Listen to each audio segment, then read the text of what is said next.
Queridos irmãos, boa noite. Considerarmos o Natal de Jesus e assim afirmarmos para colocarmos em destaque o que seria efetivamente comemorar o natalício de Jesus. Quando todos nos acostumamos a ver a preparação na sociedade para as festividades que se realizam no íntimo dos lares e também nas concorridas festas que se promovem em desacordo com aquele que seria efetivamente o homenageado, tendo em vista que não é pelo barulho, pela quantidade de luzes, pelas alegrias exacerbadas destas festividades, que iremos nós construir nos nossos corações a lembrança e a homenagem daquele que dividiu a história da humanidade em duas etapas, antes e depois dele. Ao considerarmos o Natal de Jesus, é necessário inicialmente que façamos uma pergunta a nós mesmos. O Natal, tal como se avizinha para nós, para cada um de nós, seria efetivamente o Natal de Jesus? Estamos, pois, nos preparando para realizar aquilo que Ele, em vindo à Terra, numa missão de renúncia e amor por todos nós, quis construir como simbologia e como exemplo, para que a partir de então pudéssemos nós, nas nossas diversas existências, para todos os anos que se seguiram, ter a dimensão exata do que significa comemorar o Natal, o nascimento do Cristo. Não como alguém exterior a nós, como alguém que seja detentor de méritos a ser homenageado, mas particularmente para sabermos se temos a condição de fazer nascer Cristo dentro dos nossos corações. E esta dimensão, efetivamente, é a que nos coloca. Estamos a pensar este Natal como o Natal de Jesus? Basta percorrermos as ruas, basta percorrermos as festividades que estão sendo programadas. Em cada um dos lares, certamente, se explicita, dada a ligação ou não com a mensagem cristã, uma vinculação da festividade, de alguma forma e de algum modo, na lembrança de Jesus. Há aqueles que confeccionam ou que compram presépios, e ali há a representação e o entendimento de que a homenagem está feita. Há outros que percebem a ideia de que o Natal deve ser comemorado, talvez numa ida a um evento da sua preferência religiosa, da sua casa religiosa, e depois, estando limpos e puros por essa entrega momentânea ao Cristo, estaríamos habilitados, portanto, ao encontro dos nossos familiares em outras dimensões e em outras categorizações de relacionamentos que não aquele que efetivamente se vincula à ligação com a mensagem do Cristo. Então, essas questões que nós gostaríamos de trazer para a noite de hoje, porque o Natal de Jesus é imaginar saber efetivamente se já estamos preparados para receber na manjedoura do nosso coração aquele menino, simbolicamente o menino, mas o grandioso Espírito, o governador da terra, com toda a sua grandiosidade e toda a sua mensagem de amor. E se efetivamente começamos e somos tocados por esse instante de entrega e de aceitação ao Cristo Jesus. Eis que o Natal se inicia em nossos corações. E se o Natal se inicia em nossos corações, como diz o Espírito Emmanuel, através da psicografia de Francisco Cândido Xavier, efetivamente podemos começar a imaginar a ideia do Ano Novo. Porque há uma ligação lógica em entender que das festividades inicia-se com o Natal e depois continua-se com a entrada do Ano Novo. Não há nada de especial numa saída de um dia para o outro, mas simbolicamente trazemos para a nossa vida a expectativa de que um ano se inicia e com ele todas as promessas daquilo que queremos ver transformado em nossa vida. E Emmanuel nos coloca: queres saber o que será o teu Ano Novo? Inicialmente procures ver o que será o teu Natal.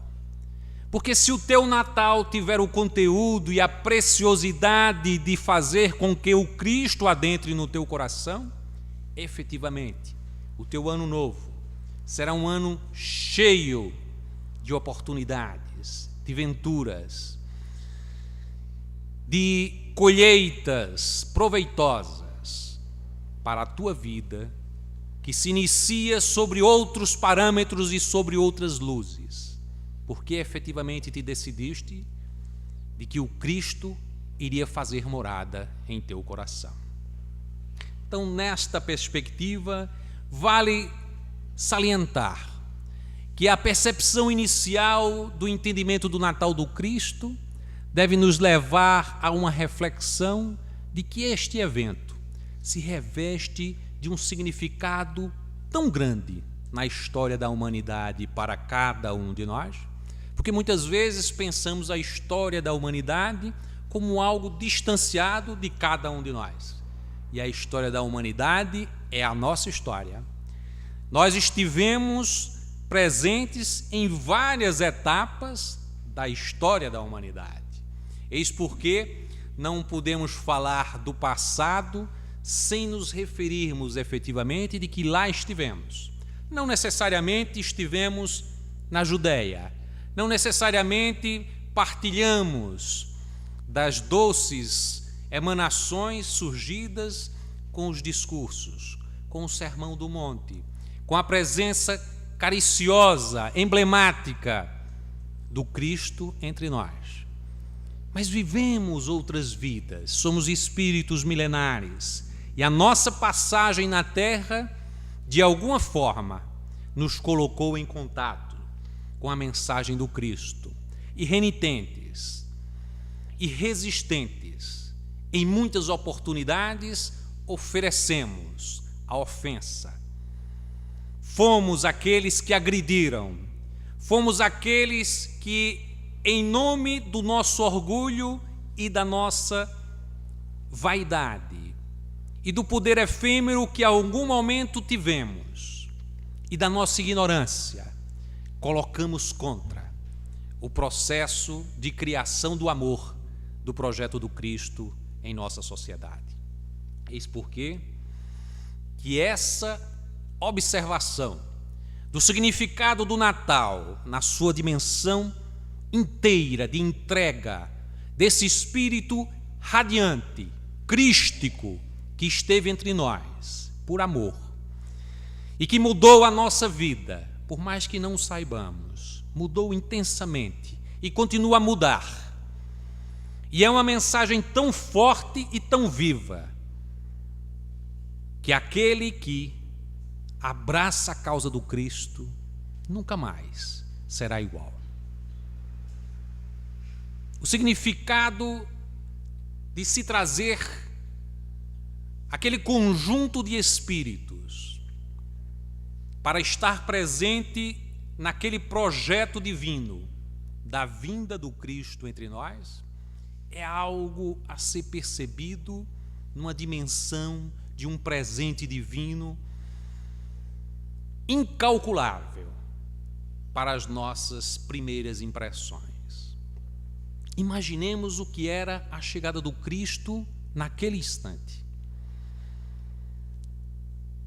onde se observava a presença em anos anteriores de déspotas, de homens violentos que dizimaram verdadeiras nações, como Aníbal, como Ciro, como tantos outros que infelicitaram nações por inteiro.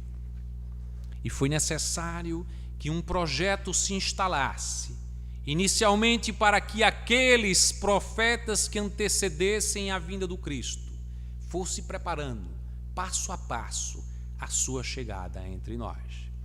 A vinda do Cristo não é um projeto que se decide de uma hora para outra. É um projeto de séculos que vai se materializando. É necessário que a filosofia grega se estabeleça. É necessário que as transformações que vão ocorrer em Roma construam uma ideia de sociedade e o direito romano coloque a ideia da família num primeiro plano e que os judeus tragam a ideia do Deus único, e estas coisas vão se consolidando para que a chegada dele entre nós se faça com a visibilidade, com o impacto que foi gerado então. Há muitos historiadores que vão estar referindo-se à presença do Cristo num momento sublime, em que a paz romana, em particular durante o reinado de Augusto, se verifica com a construção de um certo momento de paz, de edificação das grandes obras de arquitetura, do crescimento das atividades artístico-literárias em Roma naquela época. E Roma sendo, portanto, aquele país, aquela cidade-estado que vai ter o domínio de grande parte da humanidade, leva o seu direito, o direito romano, e como dissemos, particularmente no que concerne à constituição da família, como um elemento basilar da sociedade, como trazido e espargido para o mundo romano de então. A Judéia era parte do mundo romano de então. E eis que é nesse ambiente que vamos ter a recepção de espíritos extraordinários. Imagine a dimensão de um espírito como Maria. Chegar a nós, um espírito como Maria. Porque o Cristo não poderia vir a estar no seio de uma família se não tivesse esta família espíritos de elevada grandeza. E é através do livro de Miramês sobre Maria, nós vamos reconstruir a vinda deste espírito que vai se antecipando durante 300, 400 anos antes da chegada do Cristo, e vai havendo toda uma preparação para que ela venha a aportar para cumprir o papel de ser a mãe do nosso Senhor Jesus Cristo. Essa construção extraordinária, no qual ele se vê ladeado por espíritos de escol, que aparece na forma de pequenos pescadores, de pobres pescadores, mas certamente espíritos com uma maturidade bastante grande para, no momento preciso, reconhecer no Cristo aquele que viria liderar o projeto que eles estavam comprometidos.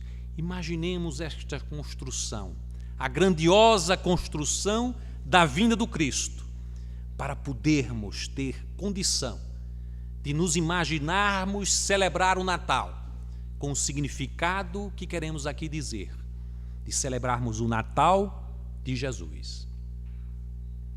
Essa construção deste Cristo, deste maravilhoso Espírito que veio entre nós e que era esperado pelos judeus como o Salvador da causa judaica, como provavelmente o guerreiro a libertar o povo judeu do jugo romano, que certamente viria com os seus exércitos. Mas ele foi a antítese de tudo o que se esperava dele. Não da sua grandiosidade, não da força da sua mensagem, mas do estereótipo, porque nós nos convencionamos a admirar sempre o forte, aquele que comanda exércitos, o rico, aquele que possui haveres materiais. Mas ele chegou na simplicidade de uma manjedoura. E como diz Joana de Ângeles, nunca se fez em nenhum lugar do mundo tanta luminosidade como naquela gruta, naquela manjedoura, onde ele se fez acompanhar por animais num estábulo, com sua mãe e com seu pai. E nunca se fez uma ligação tão forte entre o céu e a terra.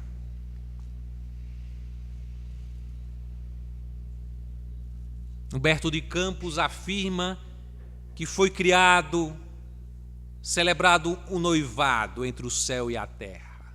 Ouviam-se cânticos, espíritos cercavam aquele espaço humilde da manjedoura, cantando loas. Bem-aventurados a todos que presenciavam aquele instante magnífico.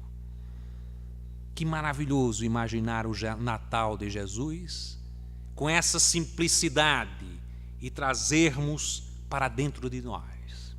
Configurarmos esta manjedoura dentro de nós, porque ela nos convoca a sermos tudo no Natal diferente das manifestações, onde as cidades ficam disputando quem tem a maior árvore de Natal, qual a maior luminosidade, qual a cidade é mais festivamente turística na recepção ao Natal.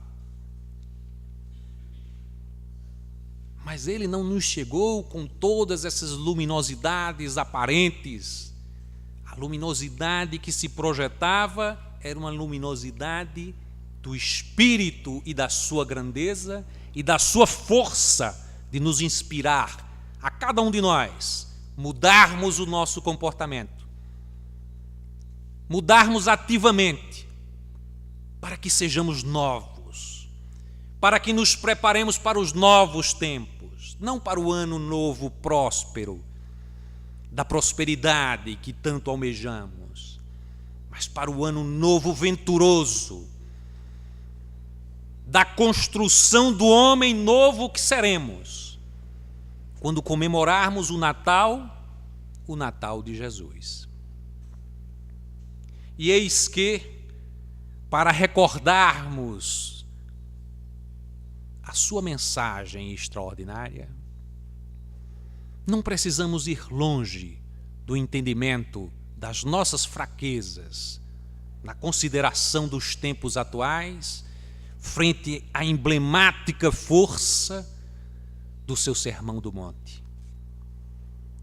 Quando ele nos convocava a uma visualização da sociedade completamente distinta, porque aquela não era a sociedade que ele pregava no Sermão da Montanha, a sociedade que as pessoas consideravam, desejavam, visualizavam para si e para os seus mais queridos. O que ele nos afirmava era que bem-aventurados seriam aqueles que fossem pobres pelo Espírito. E isso impactava fortemente. Como ser pobre pelo Espírito é bem-aventurado. E dizia mais, porque é deles o reino dos céus. E se queremos comemorar o Natal de Jesus, buscando acessar o reino do Pai, devemos considerar essa máxima extraordinária. Porque o que ela nos convoca é para sermos simples e humildes. Porque pobres pelo Espírito são os que são simples e humildes. A simplicidade e a humildade não se refere ao fato de que alguém seja pobre materialmente. Pobre materialmente temos muitos. Uma boa parte da sociedade tem necessidades materiais, são pobres materialmente. Alguns outros são ricos materialmente. Não era a essa dimensão que o Cristo nos convocava a refletir, mas nos convocava a refletir sobre o que é ser simples e humilde, a despeito de termos ou não termos posses materiais. Porque podemos não ter posses materiais e sermos vaidosos e sermos invejosos daqueles que possuem. De nada irá nos valer o fato de não possuirmos riqueza material, porque não teremos acesso ao reino de Deus pelo simples despojar das riquezas materiais.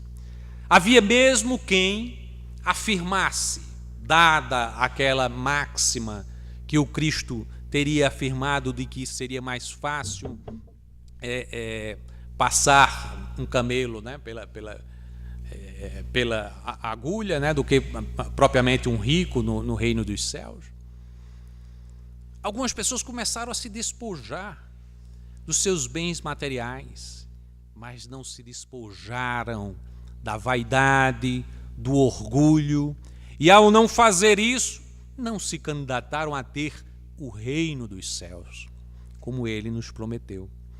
É necessário, portanto, o cultivo da humildade e da simplicidade para podermos nos candidatar efetivamente a termos acesso ao reino de Deus. Essa simplicidade e essa humildade é algo a se cultivar desde os primeiros instantes, quando somos acordados, despertados pela mensagem do Cristo. A sua mensagem é tão forte porque ela não é construída por longos roteiros, por longas divagações, por teses complexas. É simples e direta. Bem-aventurados os que são pobres de espíritos, os que são simples e humildes. É simples e direto e profundo, porque temos dificuldades de sermos simples, de sermos humildes. A humildade é algo difícil de ser construído. Ela tem que ser construída no dia a dia. Ela não é algo que se constrói isolando-se e pensando ou lendo a mensagem do Cristo. Ela só se constrói no relacionamento com os outros. É no relacionamento com os outros, muitas vezes com os outros que são difíceis nos relacionamentos conosco, que temos que fazer crescer a simplicidade em nós.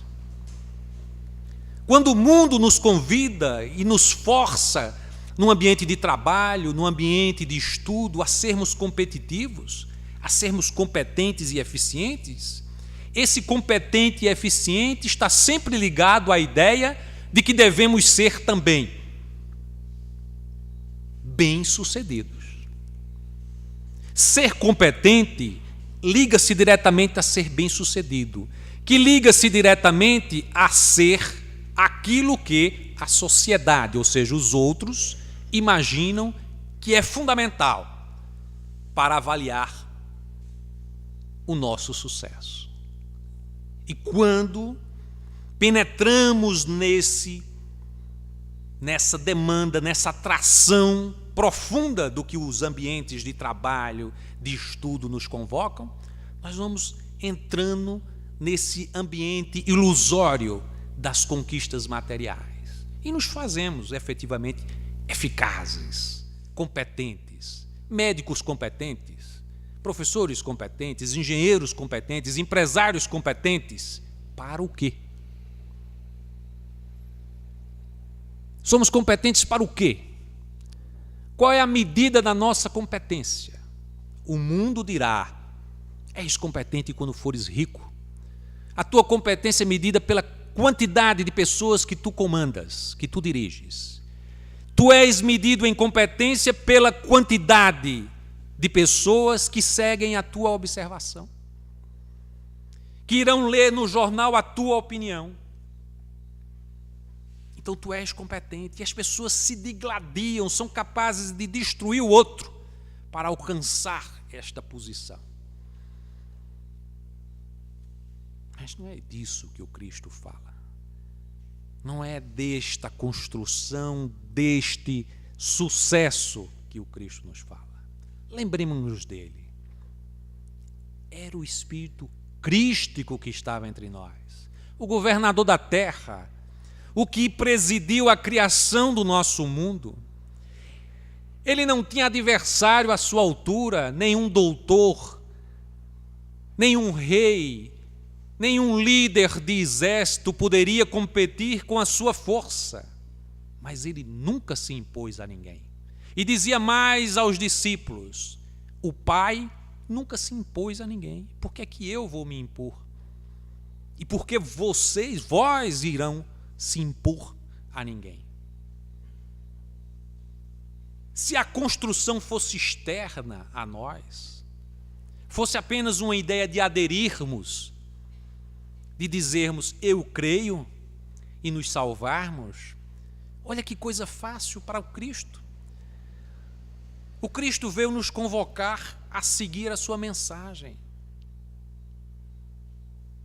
Qual a dificuldade dele, se ele quisesse provocar algo externo a nós, de nos transformar a todos em cristãos, em pessoas boas, maravilhosas, solidárias, perfeitas? Mas não era esse o propósito. E se não era esse o propósito, nada que vinha externo, nenhuma imposição era da sua mensagem. A sua mensagem buscou resgatar dentro de nós a luminosidade que carregamos, porque somos todos bênçãos divinas, presentes divinos. O grande orgulho, no bom sentido, a grande satisfação que carregamos, não é sermos o que somos no ego que carregamos nos dias de hoje, porque somos doutor nisso, empresário daquilo. A grande conquista que carregamos dentro de nós é que nós somos filhos de Deus. Por isso somos semente divina, luminosidade. Embora os nossos erros, embora o nosso egoísmo, embora a nossa vaidade, embora o nosso orgulho, embora a nossa aspereza, nossa violência, nossa crueldade tenha durante tanto tempo obscurecido, construído capas, paredes, separando essa luminosidade que carregamos dentro de nós do contato e da observação de tantos que margeiam conosco. Toda a mensagem do Cristo é para dizer: purifica-te.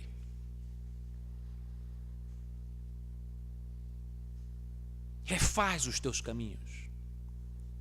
Constrói dentro de ti o amor, a fraternidade, a solidariedade.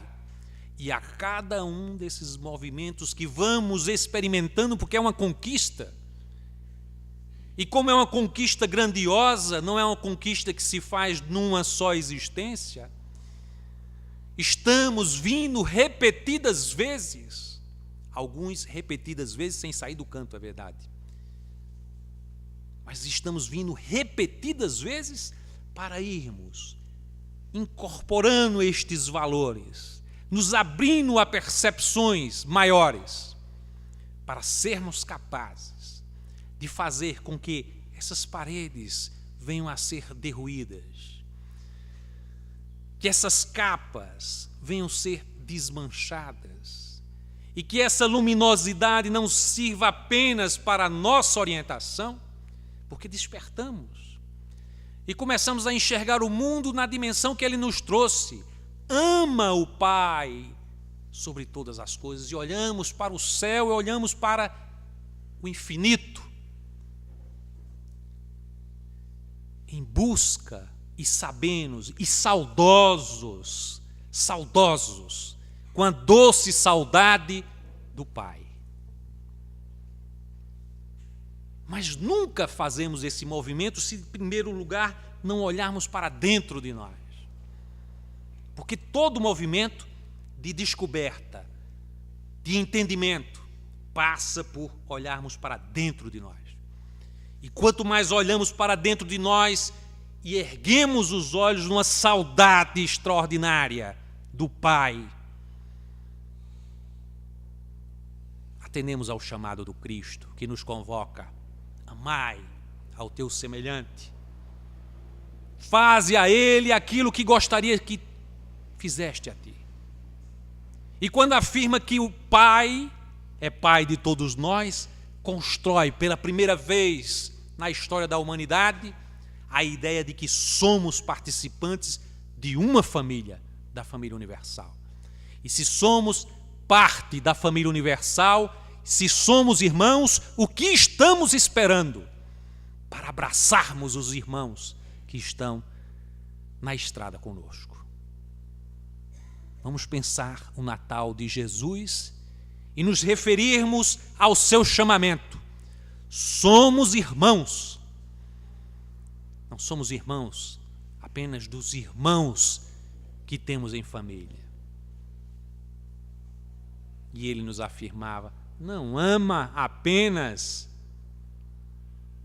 ao teu irmão, ao teu pai, à tua mãe, porque isso os fariseus o faziam. Lembrando que a ideia de que os fariseus eram os hipócritas, que em tantas lições ele fazia questão de referir-se para enfrentar a falácia com que se argumentava em nome de Deus para construir a divisão entre os homens. O Cristo nos afirmava: somos irmãos, todos. Chegava ao ponto de nos provocar intensamente, porque ele dizia que era necessário amar numa dimensão tão grande que era necessário amar aos nossos inimigos. Imagine, o homem contemporâneo hoje, 2000 anos depois, amar o inimigo. Quantos de nós aqui é capaz de bater no peito e dizer: eu amo o meu inimigo? Essa é a convocação que nós temos. E se nós não temos ainda a condição de dizer: eu amo o meu inimigo, precisamos trazer essa reflexão para os dias atuais. Quais são os meus inimigos? Muitas vezes não entendemos o significado que o Cristo nos dá, a ideia de que bem-aventurados os pacificadores. Porque os pacificadores são aqueles que já compreenderam, que já trouxeram a ideia de que a pacificação é trazer e construir o amor do Cristo dentro de nós. Os pacificadores são aqueles que compreendem que na luta diária, na construção diária, porque estamos num mundo ainda imperfeito, onde as discussões, as intrigas, as guerras ainda estão e se fazem presentes, infelizmente, onde a violência ainda campeia, onde ainda assistimos, e eu não vou nem provocar aqui para saber se algum espírita está esperando o dia 28 para assistir o UFC. Tenho a impressão que aqui ninguém vai assistir o UFC. Não é verdade? Mas quantas pessoas estão esperando para assistir o UFC? Saudades do circo romano. Saudades de mandar os cristãos aos leões. Agora não, mas não é tanto assim, né? Às vezes um morre, mas não é tanto assim, né? Não existe essa violência toda. Carregamos essa violência dentro de nós. E é por isso mesmo que assisti, acompanhando no Facebook, os meus alunos fazendo odes à presença do mão branca. Essa sociedade está muito violenta, é preciso que retornar o mão branca. Eu tive que falar, né? Tive que entrar, né? Pelo amor de Deus. Vamos lembrar. Para os que não se lembram, os que são jovens demais, lá por volta do início dos anos 80. Eu já tenho uma certa idade, então presenciei essas coisas. Uns assaltos começaram a ocorrer e tudo mais. E pistoleiros de aluguel começou a matar bandidos e não bandidos. Mas naquela conta ninguém queria saber quem é que estava morrendo. Morreu mais um, melhor. Morreu mais outro, melhor. A gente assistia isso, terrificados. Como as pessoas comemoravam a morte das pessoas. E nesse primeiro instante em que estamos vendo a sociedade entregue, é verdade, à violência. A cidadania se faz ativa quando nos colocamos contrário a essa barbárie que ocorre. Mas uma coisa é ser contrário à barbárie que ocorre, e outra coisa é defender a barbárie, pior ainda, porque é a desconstrução da cidadania. E aí nos lembramos, quando cometemos esses erros, de afirmar que melhor seria o mão branca, ou seja, pistoleiros de aluguel, para livrar a cidade da violência, do que a violência. Como se só existisse essas duas alternativas. É parecido com aquela história que as pessoas dizem, muitas mulheres estão morrendo, fazendo abortos clandestinos, então vamos legalizar o aborto. São soluções fáceis, mas que nos remetem à desconstrução da cidadania, a retornar no tempo. Nós já vencemos esse tempo. Nós criamos instituições para que a sociedade se faça mais solidária, mais fraterna, mais segura. Se elas não estão funcionando, devemos protestar, devemos construir uma alternativa ao que se está aí estabelecido, mas nunca propor ações que sejam a antítese do Cristo. E depois nos dizemos cristãos. Depois dizemos-nos cristãos. Como iremos solicitar a construção de uma sociedade pacífica se não nos pacificamos? Somos nós, com nossa violência mental, porque somos violentos, mentalmente somos violentos. Talvez agora não sejamos capazes de pegar uma arma e matar alguém. Já vencemos essa etapa. Isso foi de outra vida. Já vimos sabendo que não devemos matar alguém.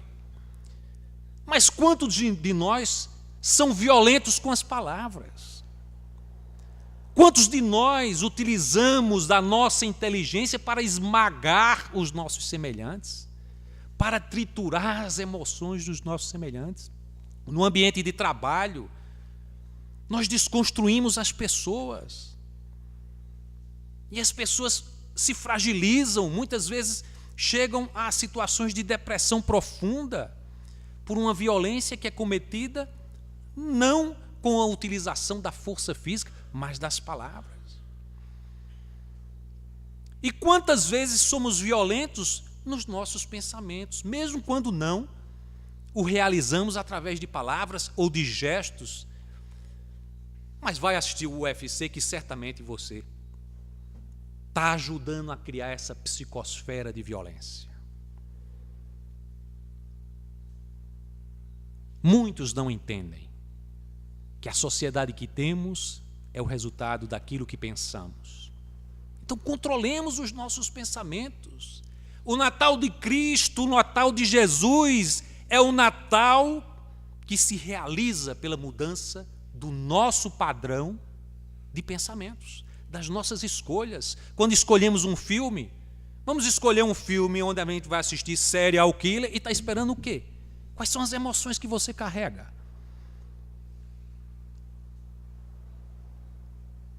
E aí depois a gente quer que a sociedade mude. A gente acha que Campina Grande está passando por essa violência e nós não temos culpa nenhuma. Nós temos culpa. Vou logo avisando, temos culpa.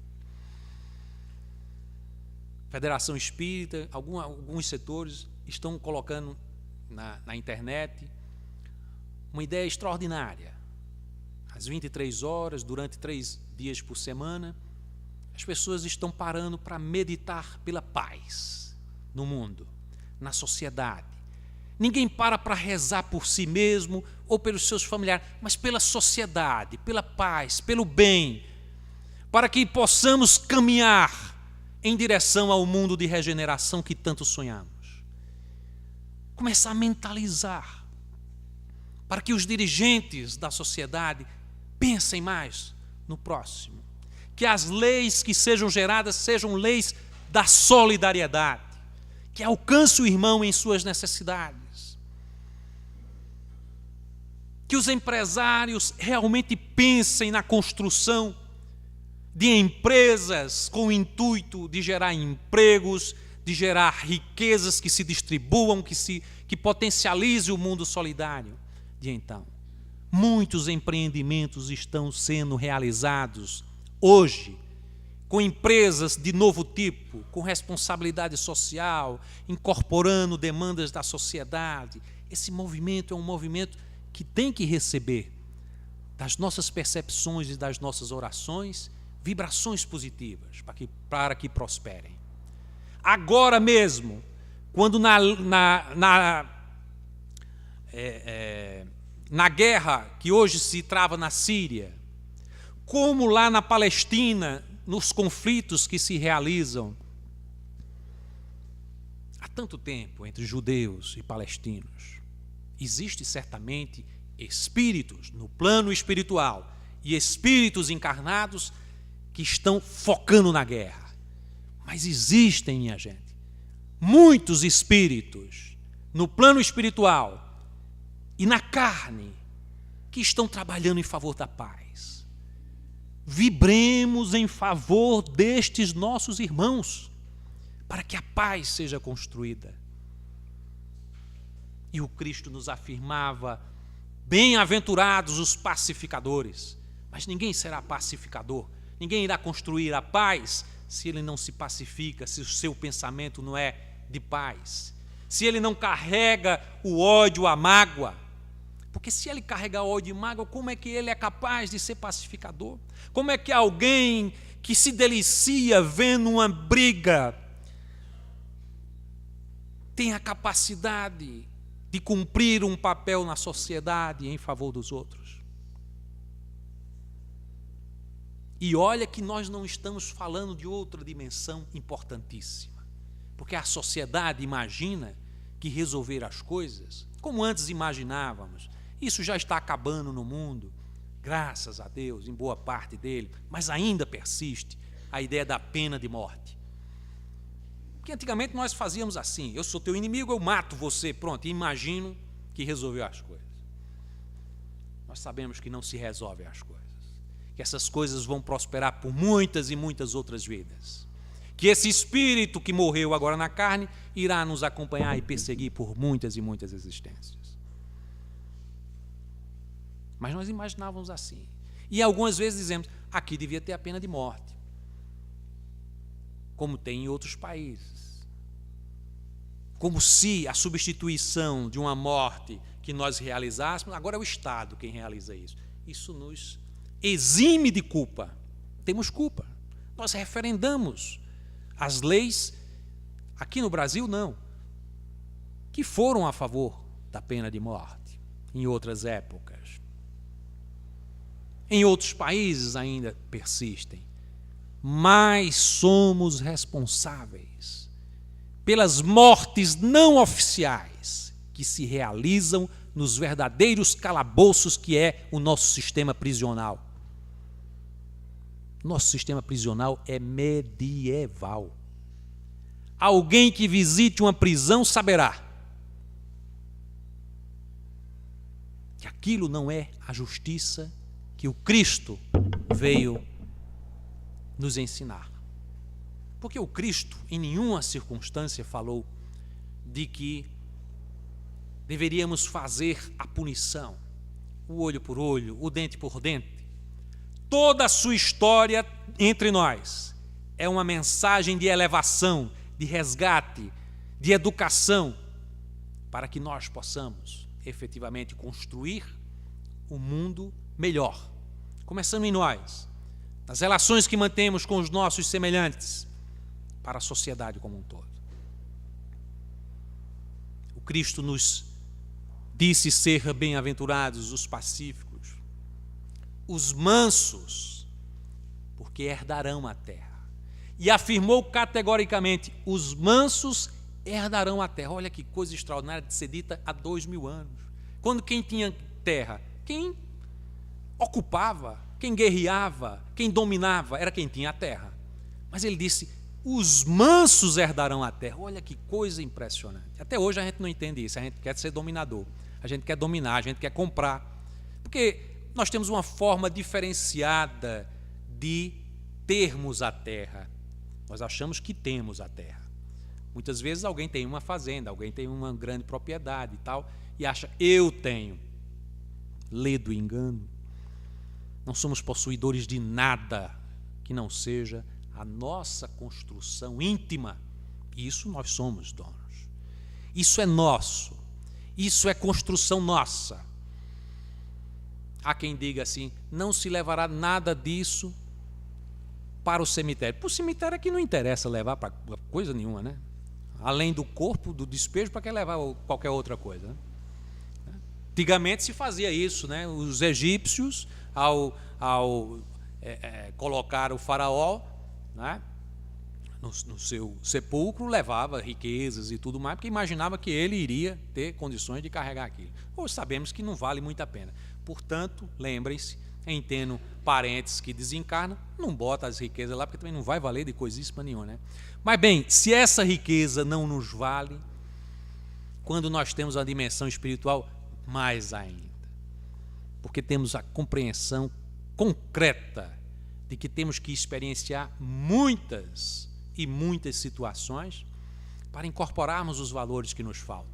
Em algum momento seremos empresários, em algum momento seremos doutores na universidade. Aí, como somos muito vaidosos, como pisamos muitos nos nossos companheiros ou nos nossos alunos, na próxima a gente volta analfabeto, né, com as dificuldades tremendas, né, para aprendizado e tudo mais. Não é assim?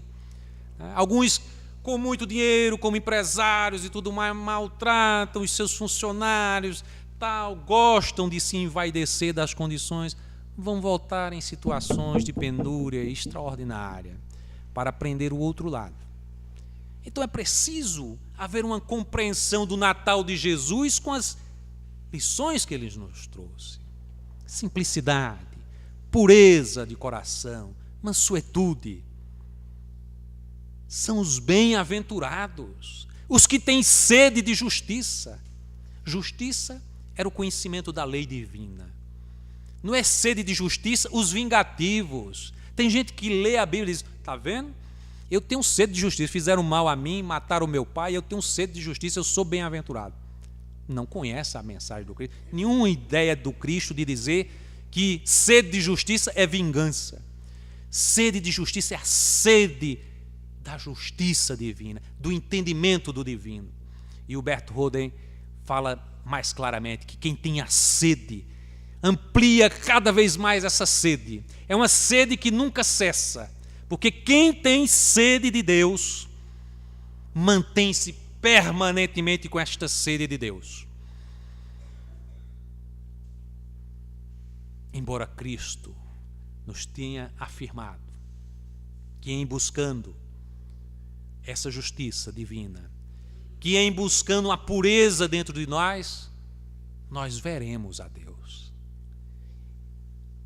E talvez a melhor coisa que possamos trazer para comemorar o Natal de Jesus seja entendermos a grandiosidade do amor que aquela vinda dele entre nós ensejou como aprendizado, porque ele, além de todos os qualificativos,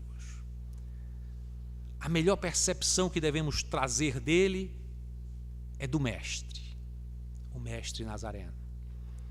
Porque ele é o modelo e guia, o melhor exemplo do que deveremos querer ser.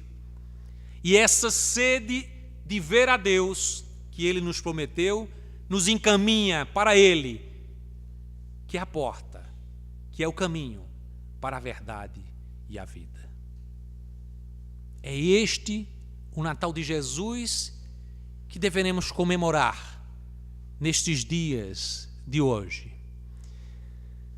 Porque em natais recuados, há cerca de 160 anos, segundo a ilustração trazida por Humberto de Campos, há um diálogo entre Jesus e o apóstolo João Evangelista. E na ilustração belíssima que Humberto de Campos constrói desse diálogo entre João Evangelista, o discípulo amado, e o mestre, em fazendo conjecturas de como estava o cristianismo até aquela presente data, e o apóstolo faz toda a narrativa dos erros, dos desenganos, dos desencontros, de como ser cristão e o cristianismo se associou à ideia de poder, onde muitos se faziam impor aos outros, porque o meu cristianismo é melhor do que o seu cristianismo, porque eu tenho o Cristo, e a gente começa a se apossar do Cristo em suas diversas denominações, e a antagonizar o outro, porque é cristão de uma outra denominação. E quanto mais nos percebemos dessa forma, fomos errando ao longo dos séculos. E João Evangelista faz esse relato. E chega um momento em que o Cristo diz: pois, meu amado João, é chegada a hora. É chegada a hora em que os mortos falarão. Eles irão trazer aos que estão na carne as verdades que não puderam ser ditas. E numa véspera de Natal, como nos dias que estamos vivendo hoje, há cerca de 160 anos, as mensagens começaram a vir à terra de todas as formas. E a partir de então, a construção extraordinária da codificação espírita, levada a cabo pelo insigne Allan Kardec, nos traz a condição de perceber o Cristo numa dimensão rica, nova, envolvente, extraordinária, em que o percebemos como o irmão que irá nos levar pela mão, pelos nossos esforços e o nosso trabalho, certamente pela sua mensagem vigorosa, irá nos levar, nos acompanhar em nosso processo evolutivo. Porque a partir de então, depois que seguramos a sua mão, nunca mais iremos querer largar essa luminosidade que conseguimos, a longo esforço, conseguir enxergar na escuridão de nós mesmos. Porque a nossa vida, as nossas quedas, as nossas dissimulações, as nossas contradições com o amor verdadeiro que Ele veio nos ensinar, foram tantas.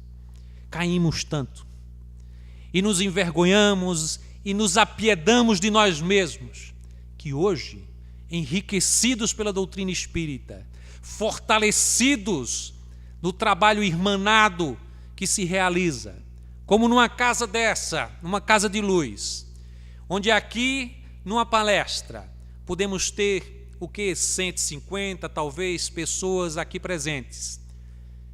E uma, duas vezes mais de amigos desencarnados que aqui são trazidos para os esclarecimentos e o apoio e a ajuda.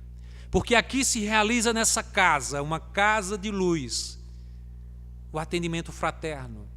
Porque aqui se realizam cursos sobre o Evangelho, sobre o Espiritismo. Porque aqui se faz a caridade,